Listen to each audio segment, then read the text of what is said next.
The day I discovered my husband had emptied our savings account, I was standing in line at Whole Foods, watching the cashier void items from my grocery order one by one because my card kept declining. "I'm so sorry," I mumbled, my face burning as other customers shifted impatiently behind me. "There must be some mistake. Could you try it again?" The cashier's pitying look only made it worse. I knew my account should have had over $50,000 in it, the remains of my inheritance from Grandma Rose, carefully saved over the past 5 years of marriage. My name is Julia Parker, and that humiliating moment in the grocery store was just the beginning of discovering how thoroughly my husband had betrayed my trust. I'd met Daniel at a charity gala 6 years ago. I was there representing the investment firm where I worked as a junior analyst. He was a rising star at a prestigious law firm. He seemed different from the other lawyers I'd met. Warmer, funnier, more down to earth. When he asked for my number, I gave it without hesitation. Our courtship was a whirlwind. Daniel was charming, attentive, and seemed genuinely interested in my work and opinions. "You're not like other women," he'd say, making me feel special even as something in the back of my mind whispered that this wasn't actually a compliment. We married after a year of dating. The wedding was everything I dreamed of, paid for mostly by my grandmother's inheritance. She passed away just months before I met Daniel, leaving me a modest but significant sum. "You've always been the practical one," she told me during one of our last conversations. "Promise me you'll invest this wisely, make it grow." I nodded, holding her frail hand. "I promise, Grandma." And I have been practical. At first, I kept most of the inheritance in a separate savings account, using only a small portion for the wedding and our first home's down payment. Daniel had his own money from his law practice, and we agreed to maintain some financial independence while sharing household expenses. The problem started subtly. Daniel would talk about investment opportunities that seemed too good to be true. "It's a sure thing," he'd say, eyes bright with excitement. "We could double our money in months." I'd express skepticism, drawing on my financial background to point out the risks. He'd grow defensive, accusing me of not supporting his ambitions. To keep the peace, I'd eventually agree to small investments, always from our joint account, never from my inheritance. Some of these ventures paid off, feeding his confidence. Others failed, but Daniel always had explanations that shifted blame elsewhere. Still, we were doing well enough that I didn't worry too much. His law practice was thriving, and my career at the investment firm was advancing steadily. Then came the day he discovered online poker. It started innocently enough, a few games in the evening to unwind after work. I didn't think much of it at first. Daniel had always been competitive, and this seemed like a harmless way to channel that energy. But soon he was playing every night, sometimes until dawn. He'd skip dinner, forget appointments, and snap at me if I suggested he take a break. The laptop screen's glow became a constant presence in our bedroom, accompanied by the soft click of keys and occasional muttered curses. "You're working too hard," he'd say when I expressed concern about his late nights. "I'm just having a little fun. Besides, I'm actually pretty good at this." I wanted to believe him. I wanted to trust that my Harvard-educated lawyer husband knew what he was doing. But the signs were there if I'd been willing to see them. The credit card bills started climbing. Small charges at first, $50 here, $100 there, all to online gaming sites, then larger amounts. When I questioned them, Daniel would grow defensive. "I earn good money," he'd say, his voice taking on that edge I'd learned to dread. "I can spend it how I want." But it wasn't just his money he was spending. I discovered he'd been moving funds from our joint account to cover his gaming losses. Still, the inheritance account was separate, secure. Or so I thought. What I didn't know then was that while I'd been working late one night, Daniel had found my banking information. He'd watched me enter my passwords enough times to guess them. And once he had access, the temptation proved too strong. The scene at Whole Foods was just the beginning. When I got home and checked my accounts, I felt physically ill. The inheritance account, my safety net, my promise to Grandma Rose, was empty. Every penny transferred to various gambling sites over the past month. I sat in my car in a Whole Foods parking lot, trying to breathe through the panic. That's when I remembered something that made my hands stop shaking. Daniel didn't know about all of my accounts. 2 years ago, I'd made an investment that I'd never told him about. It had seemed insignificant at the time, almost embarrassing in its modesty. A small tech startup was looking for early investors. The founder was a former client who'd broken away from her big tech job to pursue an innovative idea in artificial intelligence. It's risky, she'd admitted during our lunch meeting. But I really believe in this technology. We're doing something no one else has tried. I'd studied their business plan carefully, drawing on all my years of investment experience. The technology was revolutionary, a new approach to machine learning that could transform multiple industries. The team was brilliant and dedicated, and the initial investment requirement was surprisingly low. I'd taken $10,000 from my personal account, money I'd saved from my annual bonuses, and invested it privately. I didn't tell Daniel because I knew what he'd say. He'd call it foolish, risky, a waste of money that could be spent on sure things. The paperwork was in my maiden name, the communications sent to my private email account. It was my secret, my independent decision, my way of proving to myself that I could still make choices without seeking his approval. Now, sitting in my car and staring at my empty inheritance account, I pulled out my phone and checked that private email for the first time in weeks. There were dozens of unread messages from the tech company. My hands trembled as I opened the most recent one. Dear Ms. Matthews, my maiden name. We are pleased to inform you that following our successful Series C funding round and recent acquisition offers, your initial investment of $10,000 has appreciated significantly. Based on current valuations, your equity stake is now worth approximately $3.2 million. I read the number 3 times before it sank in. My small secret investment, the one Daniel would have mocked, had just made me a millionaire. The irony might have made me laugh if I wasn't so angry. While my husband had been gambling away our savings on rigged online poker games, my careful investment in real innovation had paid off beyond my wildest dreams. I sat there in the parking lot watching the sun set behind the grocery store and made a decision. I wouldn't tell Daniel about this windfall. Not yet.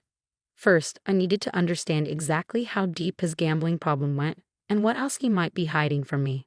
I drove home slowly, rehearsing what I would say about the emptied inheritance account. But when I walked through our front door, I realized I didn't need to say anything at all. Daniel was sitting at our dining room table, surrounded by empty whiskey glasses, his laptop open to an online poker site. His usually perfectly styled hair was a mess, his expensive shirt wrinkled and stained. I can explain, he slurred, not meeting my eyes. I had a system, it was working. I just needed a little more capital to make it pay off. I stood there in our tastefully decorated foyer, looking at this man I thought I knew, this brilliant lawyer who turned into a gambling addict before my eyes, and felt nothing but cold clarity. How much did you lose? I asked quietly. He flinched at my tone. It's not about losing. I've got it under control. I just need a little more time, a little more money. How much, Daniel? He named a figure that made my stomach turn. It was more than just my inheritance. He'd taken out loans, maxed out credit cards, even borrowed from clients' escrow accounts. But I've got a tip on a sure thing, he continued, his words running together.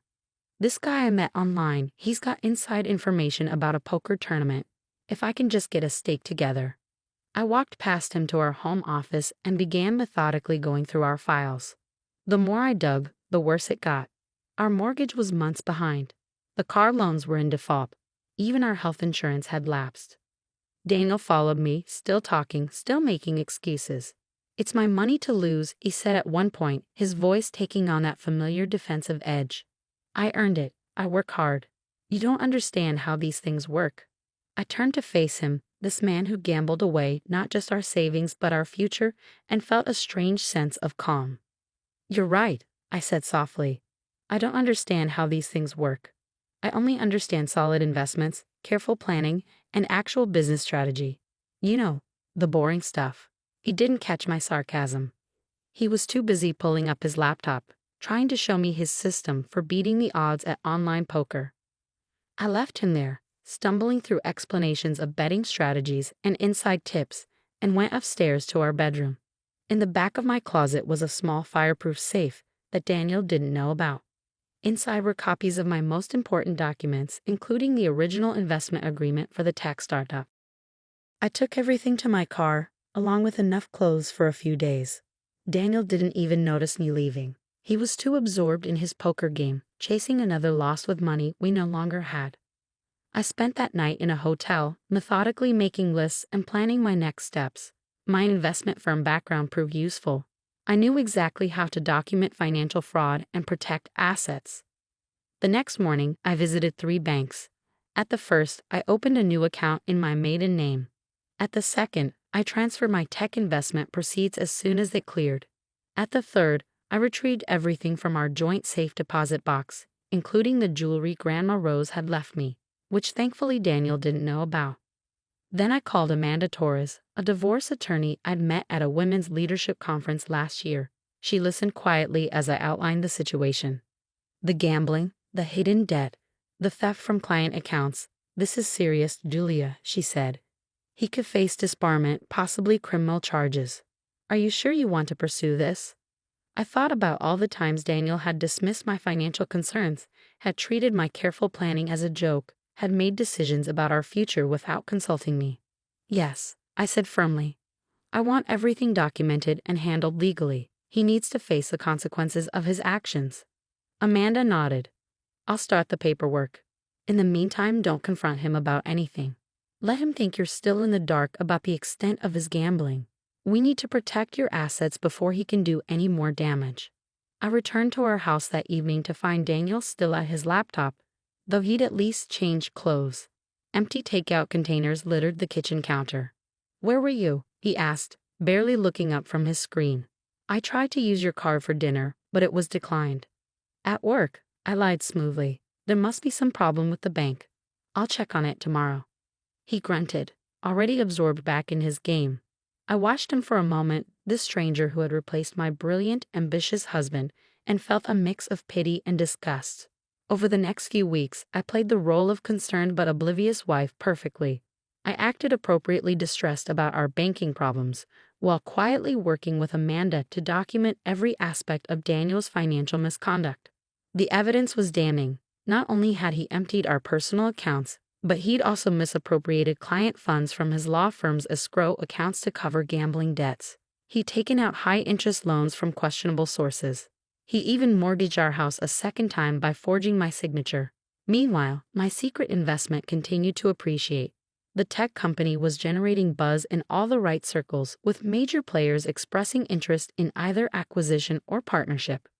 Then came the morning I'd been preparing for. I was sitting at our kitchen table when Daniel stumbled downstairs, looking haggard. Julia, he said, his voice rough, we need to talk. There's been some financial difficulties. I took a sip of my coffee. Oh, it's temporary, he rushed to add. Just a cash flow issue. But I need you to do something for me. I need you to take out a loan against your retirement account. I set my cup down carefully. Why? It's complicated. Some investments didn't pan out as expected, but I have a plan to turn it around. There's this high-stakes game tonight. No. The word hung in the air between us. Daniel blinked, as if he'd misheard. What? I said no. I won't give you any more money to gamble away. His face darkened. You don't understand. This is different. I have inside information. Like you had inside information about the last game, and the one before that. How much have you lost, Daniel? Do you even know? He stared at me, realization slowly dawning. You've been checking up on me. Someone had to. Since you clearly lost the ability to distinguish between gambling and investing. It's my money, he shouted, mask finally slipping. I earned it. I have the right to spend it how I want. I pulled out a thick folder and laid it on the table. Actually, it wasn't just your money. You stole my inheritance. You forged my signature. You embezzled from your clients. Would you like to see the documentation?